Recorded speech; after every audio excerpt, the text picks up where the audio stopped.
Well, hello again. If you're new, I'm Cliff Hill from Ectron. We're sponsoring the Digital Content Theatre today. We provide a market-leading web content management and customer experience platform. We're in the corner there, so after this, if you can fight your way through, come and say hi. It gives me pleasure to introduce Michael Tinmouth from TSP Digital, talking to you today about the future of content marketing and where next. Thanks very much, Cliff. I just wanted to say, first of all, I'm not an expert because I don't believe they exist. I'm actually a business journalist by trade who started up on my own. I started up with Entrepreneur Country magazine in 2010. I went on to launch Lux Worldwide, which is the world's largest digital fashion publication. And more recently, I've been working with Vodafone, so I head up Vodafone's B2B thought leadership. And apart from that, I also work with about 6 technology startups, of which I'm now an investor in 3 of them. The other thing is I have absolutely nothing to sell today. I haven't got a stand, so I'm just here to share some thoughts which I've learned over the course of the last couple of years in this industry. And when I arrived today, one of the things that I saw was actually that there are 3 different theatres, and I didn't know that when I arrived. Content, mobile and social, and hopefully you've picked the right one because I'm going to actually be covering all 3 of those topics in my discussion today. So I actually think the idea that you can separate these is all a little bit mad, because actually what we're talking about is digital marketing and the touch points across all of those. And I posed the question, what next for content marketing? Well, without giving too much away at the start, the answer is convergence. We're in a stage of one of at least 2-stage revolution. Old thoughts are being delivered in new ways, but what we're not seeing a huge amount of is new things being delivered in new ways. And that's because the application of new technologies is yet to come. Partly because we need the creative execution to be different and exciting as the media thinking is becoming. So the world is changing at a faster pace than at any time in history, and the driver of that change is actually technology. Technology is changing the way that we want to work. We all want to work more flexibly. We want to be able to work on the move. We also want to be able to access data and information anytime, anywhere, and on any device. We also want to have a say in the way that brands do things, the way they do business. We want to be able to hold 2-way conversations with those brands. We want to be able to chat with the CEO on Twitter. There was a stat recently that consumers trust businesses. 77% of consumers trust businesses more where their CEO is directly on Twitter and they can engage with them. We also want to hear more about the latest product news before the general population do. We want those brands to reward our loyalty. We want the opportunity to guide future product designs, participate in launches, maybe even through crowdfunding, maybe even own shares in those businesses. So what does that mean for content marketing? Well, it's the convergence of the 3 most powerful enablers in human history: social media, mobile, and storytelling. So I wanted to start off a little bit around social media. I'm going to be a little bit controversial here and say that social media for me is a dying term. We all remember the excitement in the late 1990s around the term new media. That was followed 10 years later by Web 2.0. Well, for me, social media is heading in the same direction as a term. It's something which is siloed to older generations. Digital today is ubiquitous. It's all around us and it's on 24/7. The phrase social media is nothing more than a way of referencing the current state of conversations on the internet.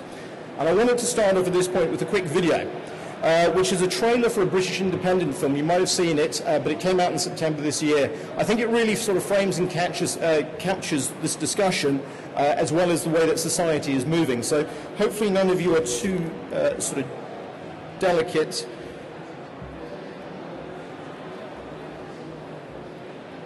Because it's got some fairly graphic references, but let's see if this works.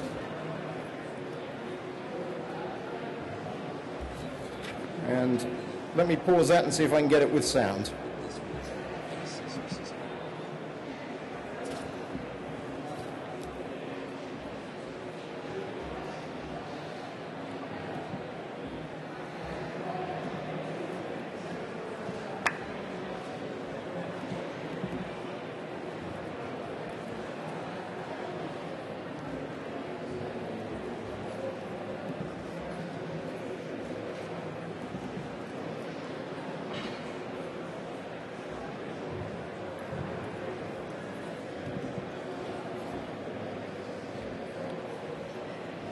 Right.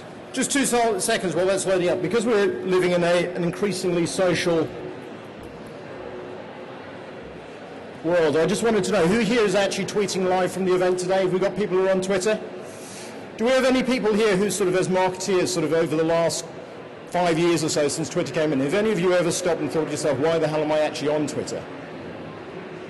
You've all realised from the outset that there was huge value. That's great. I'll come back to that point in a second, and hopefully this plays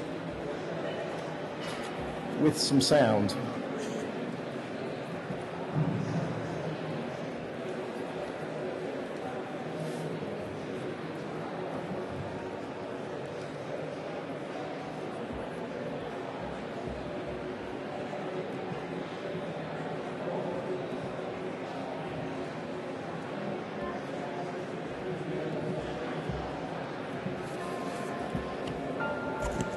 People who invented the internet had no idea that this would become the basis of society. Big tits, team, squirm. Can you hear that? We text them a lot, we tweet each other, and we talk on Google Talk a lot. And have you had a boyfriend in real life? No. I change my status to awake, and then I have a shower, come back and I change my status to I'm changing like 10 times on the way. The grown-ups gave our children a communications medium, and then it turns out it's a world in which your history is archived by a private company on servers that belong to them for commercial purposes that belong to them. Yeah, they're perfect. Like, that's what you want. That's what you'd look for. You'll sort of try out a girl and get a perfect image of what you've watched on the internet. When you're young and you don't know any other way, and you don't understand what some of these forces are, or you don't stop to ask. I find now that it's so hard for me to actually feel the connection for a girl. We've chased them out of the parks, we've chased them out of the malls, we've chased them out of our homes. And so they're falling back on these tools. I'm going to meet Damascus, the guy who set out my life by commenting on one of my videos.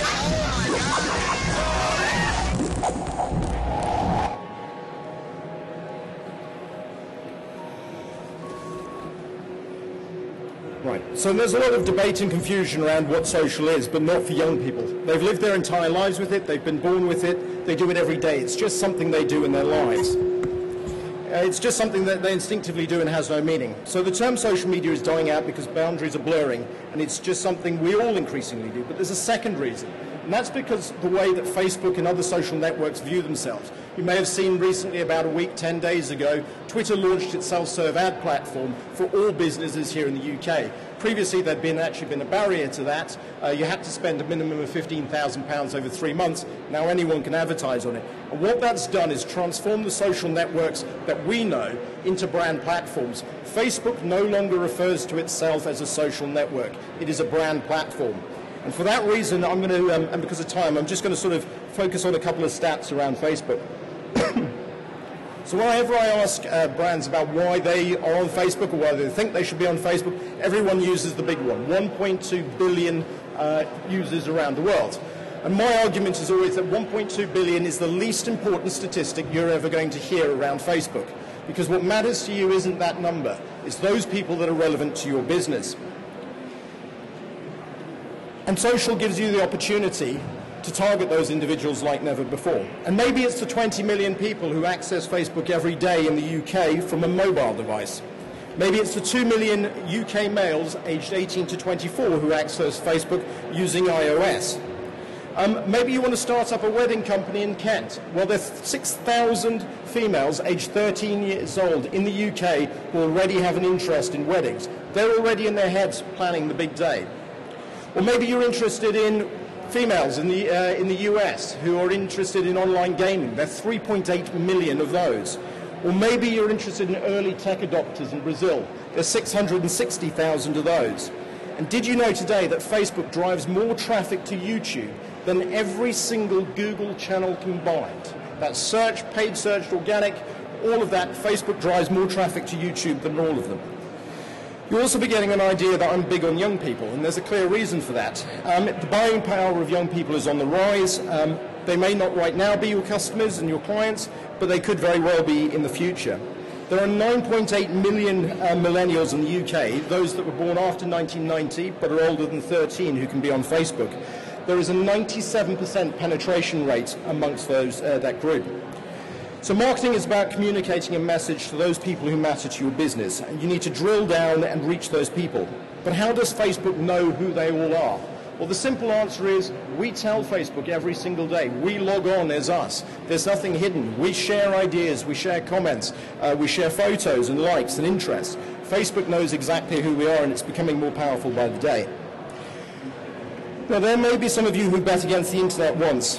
Maybe a better example would be the type of people who, as I sort of alluded to earlier, thought that Twitter would be a waste of time. Those people that thought Twitter was a waste of time probably were thinking, why on earth would anyone want to hear what I'm saying about what I'm having for dinner? Well, the answer is that nobody actually cares what you want to say. The opportunity as marketers is really, holy shit, we've got access to everything that everyone else is saying, and that's why you need to be on these platforms. It's not necessarily about what you're broadcasting, it's about what you're listening to. We basically have here the largest and most powerful free consumer insights tool of our time. And that takes me on to the world of data, and I just wanted to touch on mobile because it's a background that I've been working in for some time now. The data opportunity is phenomenal in mobile. According to IBM, about 2.5 quintillion bytes of data are created every year. In fact, the growth is such that 90% of all the world's data has been created in the last 2 years alone, and this trend shows no sign of slowing down. Greater bandwidth will drive new behaviors in areas such as cloud computing, big data, the Internet of Things, and location services.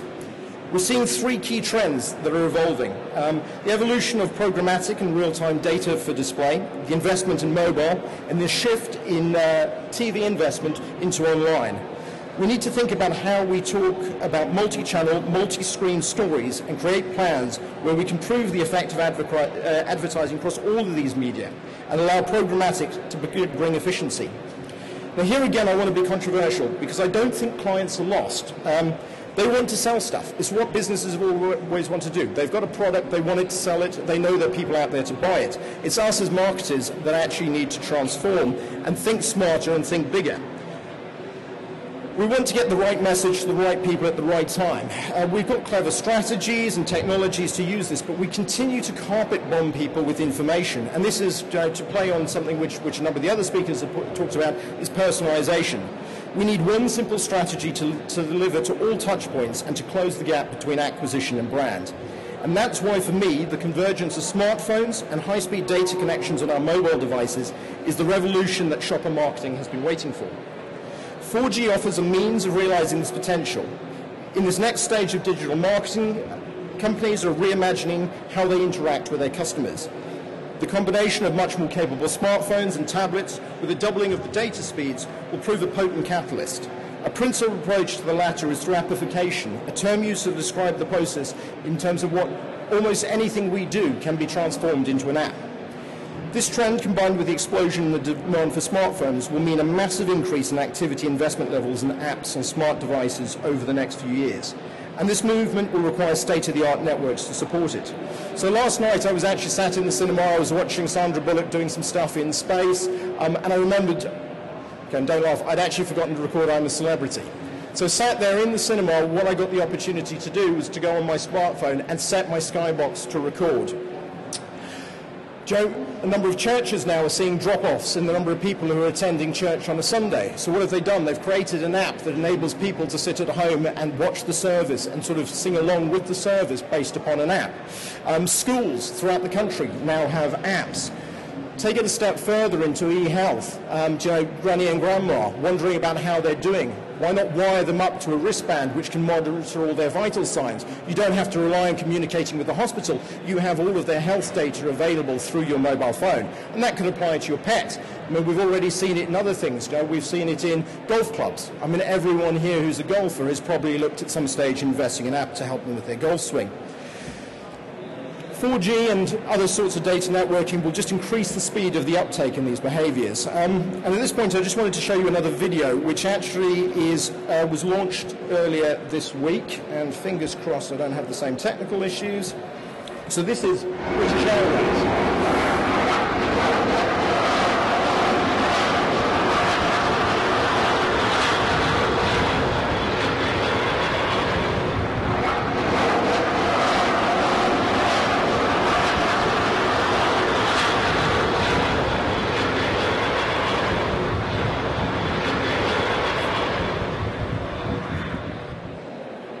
So for anyone who hasn't seen that, so that's British Airways' new Look Up campaign. It's going to be coming to a number of sort of large digital outdoor spaces very, very soon. I think that one's in Chiswick, actually. But what BA have done here is they've integrated an app. Skyscanner has been around for about two and a half years. I have a family member who's a stewardess, and I'm always sort of checking out what flights are flying over my house. So it's the ability to put things in the moment. That's real time. That's happening. And talking of campaigns, as our browsing behaviours change, so the money is going to follow as well. New figures from the IAB and PwC show that digital ad spend grew by 435 million to 3.4 billion in the first half of 2013, a 17.5% increase year on year, the equivalent to about £66 per UK online user during that period. Mobile is now 14.1% of all UK advertising spend, meaning mobile has doubled its share of online ad market since the first half of 2012, reflecting the fact that more than 2/3 of Britons now own a smartphone.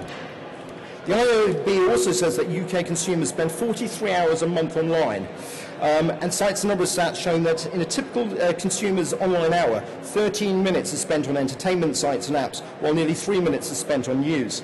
So mobile advertising grew 127% in the first half of 2013.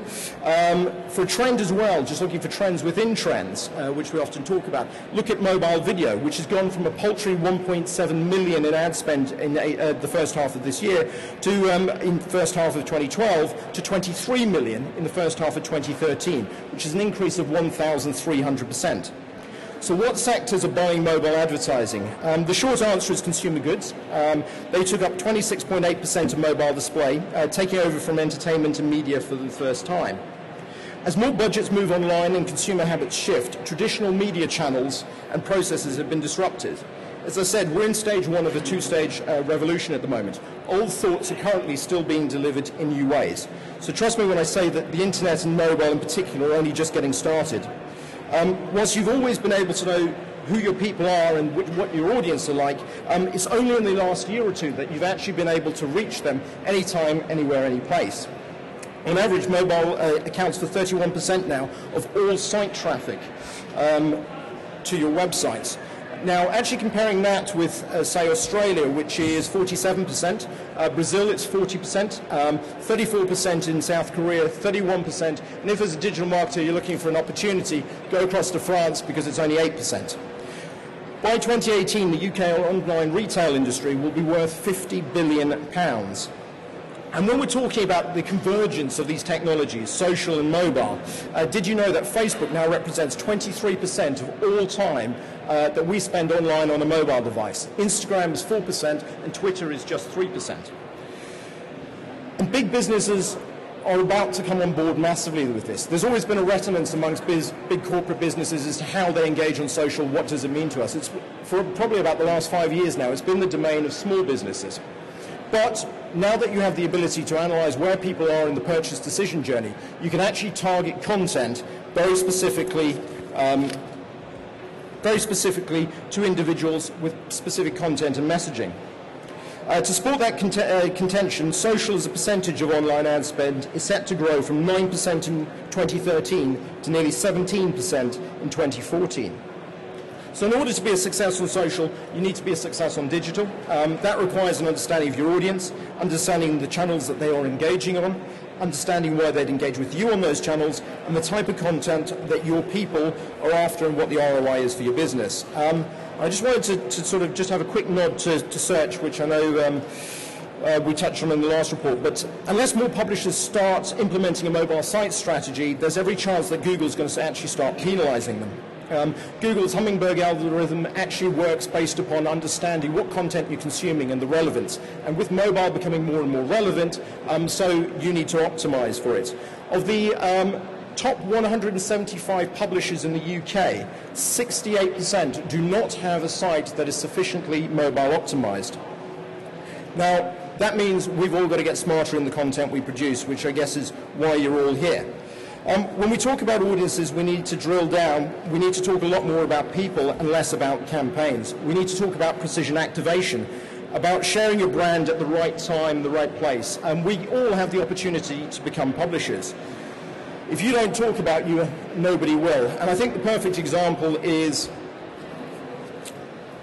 Red Bull. And I've got BuzzFeed in there as well. I mean, BuzzFeed have just had a valuation of $200 million US recently. But for some time, for about the last 2 years now, Red Bull have been the industry leaders. They've got about 5,000 videos and 50,000 images, which they actually share through their site.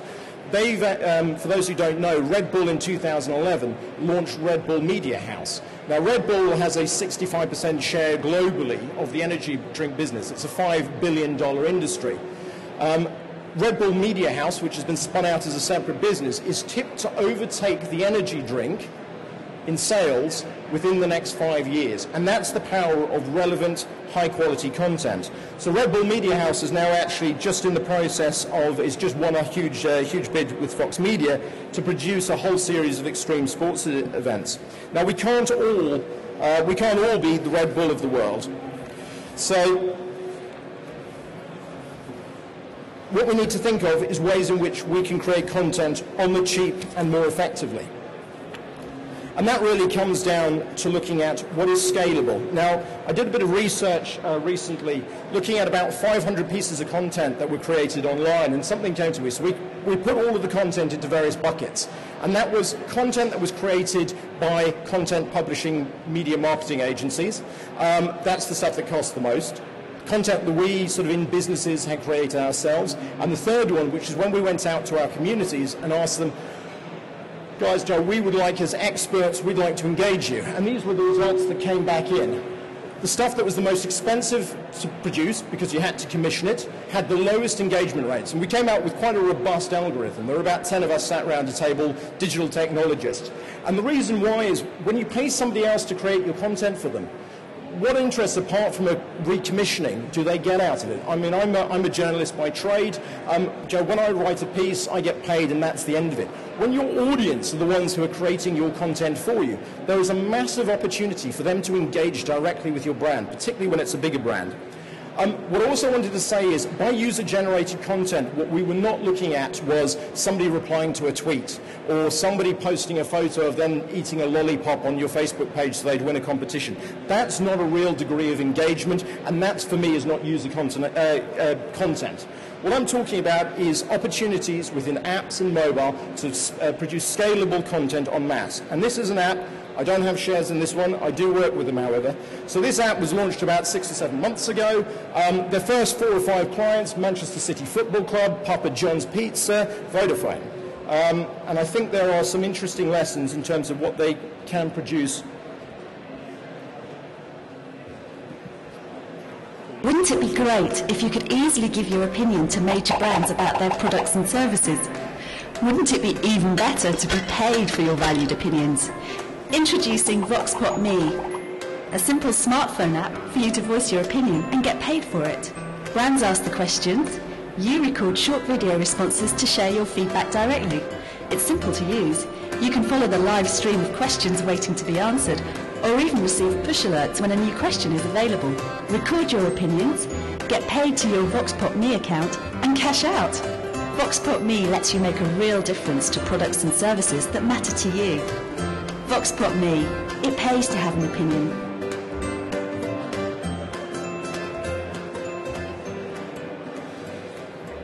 So this app in particular started off actually as a market research tool. You would pose a question as a brand, so there's a brand awareness element to this, pose the question to your audience, and then get them to feed back. the real power that's actually come out of this is for about £1,200 for a full campaign, you can capture 400 individuals' videos. So you get the ability to reject it if the quality is wrong, if the person recording the video is sat there in bed with their top off. You can reject all of those. But what you have at the end of the day is you have consumer insights. You also have genuine content for your business. You have the ability as well to upload things like white papers and highly rich content for them to sort of comment and feedback on. Now, we all know that getting a Vox Pop, if you've got a camera crew going out for a day, that usually costs about £3,000. This is an opportunity to get a broader, more engaging, socially integrated approach for less. And this is the very direction in which I believe things are moving.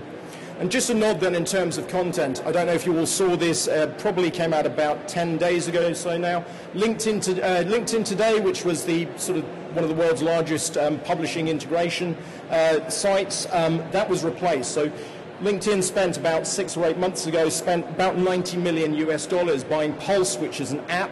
So if you go onto LinkedIn now, the top news feed, which has got Richard Branson blabbing on about sort of being an amazing entrepreneur, that's been replaced with Pulse. So you won't see LinkedIn again. This is an opportunity to get more relevant content to users in real time, but it's an integration of social, content, and mobile.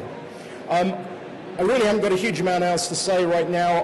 I'm on Twitter if anyone wants to sort of ask me any questions afterwards, because I know we're running out of time. But really, sort of what I was wanting to get across today was great content is going to be produced. Mobile is going to be the real key enabler over the next couple of years. We're also going to see the cycles getting shorter. Gone are the days of sort of 18, 24-month cycles. Things are going to move a lot quicker. And Joe, what comes after this next stage of content, this next stage of technology? For me, it's going to be things like wearable technology. We've all seen Google Glasses, but actually what's going to be the stage when some of that technology is actually integrated into our persons and so forth. But that's for another speech at another time, so thank you very much.